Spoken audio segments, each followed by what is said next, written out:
Hello दोस्तों। Exams की तैयारी जोरों पर चल रही होगी, है ना? आज के इस एक्सप्लेनर में हम एक बहुत ही जबरदस्त और एग्जाम के नजरिए से बेहद इंपॉर्टेंट चैप्टर का डीप ब्रेकडाउन करने वाले हैं। Wisdom paves the way. अगर इस कहानी की लाइन बाय लाइन अंडरस्टैंडिंग चाहिए और इसके कोर मैसेज को पकड़ना है, तो ये चर्चा आपके लिए एक परफेक्ट स्टडी गाइड बनने वाली है। तो चलिए इस कहानी को एक नए और बेहतर विजुअल पर्सपेक्टिव से समझते हैं। आज का हमारा एजेंडा बिल्कुल क्लियर और स्ट्रक्चर्ड है। हम इस पूरे चैप्टर को इन 5 मेन हिस्सों में कवर करेंगे। द जर्नी टू उज्जैन, फिर द मिस्टीरियस प्रिंस, उसके बाद द कोर्ट ट्रायल, फिर कहानी की जान यानी फ्लॉलेस डिडक्शंस, और आखिर में इसका की मॉरल। एक धूल भरे रास्ते से लेकर एक शानदार दरबार तक का ये सफर बहुत ही थ्रिलिंग होने वाला है। तो बिना वक्त गवाए सीधा आते हैं पार्ट 1 पर, द जर्नी टू उज्जैन। कहानी की शुरुआत एक ऐसी सेटिंग से होती है जो इन कैरेक्टर्स के लिए काफी चैलेंजिंग और थका देने वाली है। कहानी के बेसिक फ्लो को दिमाग में बैठाने के लिए इस टाइमलाइन पर गौर करना जरूरी है। प्लॉट कुछ इस तरह आगे बढ़ता है। पहले लगातार 10 दिन का लंबा और थका देने वाला सफर, फिर अचानक जमीन पर कुछ अजीब निशानों का मिलना। उसके तुरंत बाद एक परेशान मर्चेंट उन्हें रोकता है और देखते ही देखते बात सीधा राजा के दरबार तक पहुंच जाती है। लेकिन आखिर ये सफर कर कौन रहा है?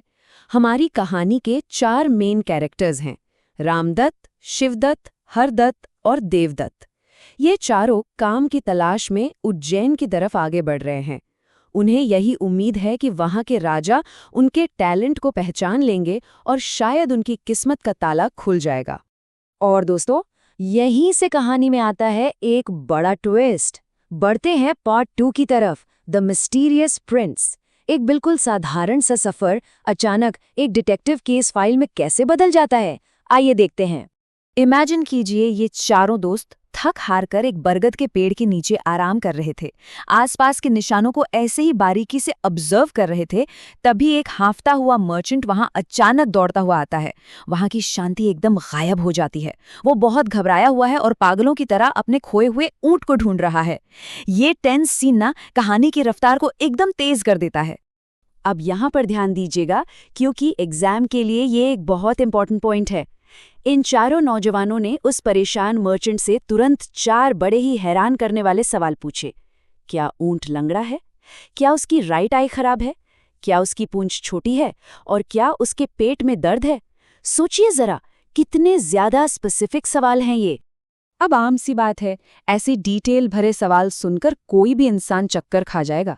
मर्चेंट का गुस्सा आसमान छू लेता है और वो चिल्लाता है, तुम ऊंट के बारे में सब कुछ जानते हो, पर फिर भी कहते हो कि तुमने उसको नहीं देखा। तुम लोग पक्का चोर हो। बस इस एक्यूजेशन के साथ ही हमारे दोस्तों के सर पर एक बहुत बड़ा खतरा मंडराने लगता है। इस गर्मा गर्मी और इल्जामों का नतीजा क्या निकलता है? हम आते हैं पार्ट 3, द कोर्ट ट्रायल पर। कहानी का असली क्लाइमैक्स अब यहां से शुरू होता है। मर्चेंट गुस्से में पागल था, तो उसने इन चारों को सीधा राजा के शानदार दरबार में पेश कर दिया।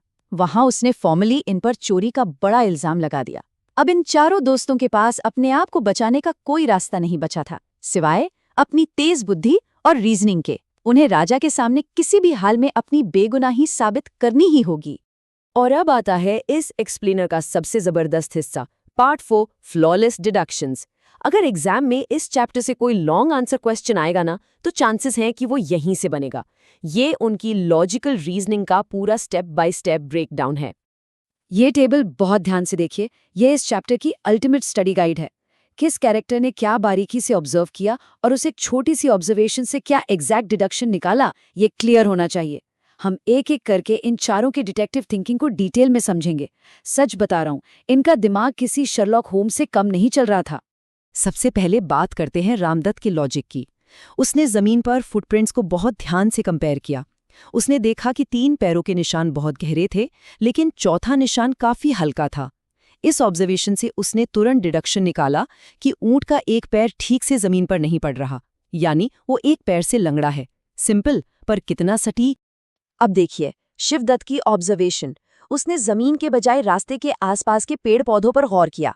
उसने नोटिस किया कि रास्ते के सिर्फ लेफ्ट साइड के पत्ते खाए हुए थे, जबकि राइट साइड के पत्ते बिल्कुल वैसे ही अनटच्ड थे।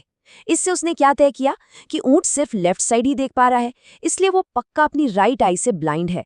सिर्फ आधी खाई हुई पत्तियों को देखकर ऐसी डिटेल निकालना सच में कमाल है। हरदत्त का दिमाग थोड़ा और कॉम्प्लेक्स तरीके से काम कर रहा था। उसने पहले रास्ते पर खून की छोटी छोटी बूंदें देखीं। उसने तुरंत लिंक किया कि ये पक्का मच्छरों या कीड़ों के काटने का खून है। अब जानवर मच्छरों को कैसे भगाता है? अपनी पूंछ से, राइट? लेकिन अगर खून गिर रहा है मतलब वो ऊंट मच्छरों को नहीं हटा पा रहा था। तो फाइनल कंक्लूजन क्या बना? यही कि उस ऊंट की पूंछ बहुत छोटी है, इसलिए वो अपना बचाव नहीं कर पा रहा। ये कॉज एंड इफेक्ट रीजनिंग का एकदम परफेक्ट एग्जाम्पल है। और आखिर में बचा देवदत्त। उसने अपना ध्यान वजन के डिस्ट्रीब्यूशन पे लगाया। आगे के पैरों के निशान बिल्कुल गहरे और साफ थे, जबकि पिछले पैरों के निशान हल्के पड़ रहे थे। इसका सीधा सा मतलब ये था कि ऊंट अपने पिछले हिस्से पर पूरा वजन नहीं डाल पा रहा था। शायद उसे वहां कुछ दर्द हो रहा था, इसलिए देवदत्त ने बड़ी आसानी से डिड्यूस कर लिया कि उस ऊंट के पेट में दर्द चल रहा है। क्या जबरदस्त कंक्लूजन्स निकाले थे इन चारों ने। तो अब आते हैं हमारे आखिरी हिस्से, पार्ट 5, द की मॉरल पर। कहानी अब अपने अंत की तरफ आती है, जहां इस कड़ी मेहनत और इंटेलिजेंस का फाइनल रिजल्ट सामने आएगा। जब राजा ने इन चारों की सारी बातें सुनी तो वो दंग रह गया। उनका रिएक्शन बिल्कुल स्पष्ट था। राजा ने कहा, तुम्हारी रीजनिंग बिल्कुल फ्लॉलेस है और उस विजडम को दिखाती है जो सिर्फ आंखों से देखने से कहीं ज्यादा ऊपर है। राजा इनकी सोचने की इस डीप शक्ति और ब्रिलियंस से पूरी तरह से इम्प्रेस हो चुके थे। तो इस पूरे ड्रामे का नतीजा क्या निकला? एकदम परफेक्ट हैप्पी एंडिंग। राजा ने मर्चेंट के चोरी के आरोप को तुरंत गलत ठहराया और उसे अपना ऊंट खुद ढूंढने वापस भेज दिया। लेकिन उन चारों दोस्तों के लिए तो जैसे पूरी जिंदगी ही बदल गई। राजा ने उन्हें अपने दरबार में रॉयल एडवाइजर्स यानी शाही सलाहकार बना लिया। अगर इस पूरे चैप्टर के कोर मैसेज को एक छोटी सी डेफिनेशन में समेटना हो तो ट्रू विजडम आखिर है क्या? ये असल में केयरफुल ऑब्जर्वेशन, लॉजिकल थिंकिंग और जो चीजें हमें डायरेक्टली नहीं दिखती उनके आगे देखने की क्षमता का एक परफेक्ट कॉम्बिनेशन है। एग्जाम में आप इस लाइन को जरूर यूज कीजिए, क्योंकि ये बताती है कि असली ताकत सिर्फ चीजों को देखना नहीं बल्कि प्रैक्टिकल थिंकिंग से उन्हें समझना है। कहानी तो यहाँ पूरी होती है, लेकिन एक बहुत ही डीपली सोचने वाला सवाल अपने पीछे छोड़ जाती है। ऐसा कितनी बार होता है कि हमारी आसपास की सच्ची इंटेलिजेंस अनसुनी या अनदेखी रह जाती है, सिर्फ इसलिए क्योंकि लोग हमेशा वही देखते हैं जो बहुत आसान या सामने होता है। ये चैप्टर सिर्फ मार्क्स लाने के लिए नहीं, बल्कि असल जिंदगी में अपना नजरिया बदलने के लिए भी एक बहुत बड़ा लेसन है।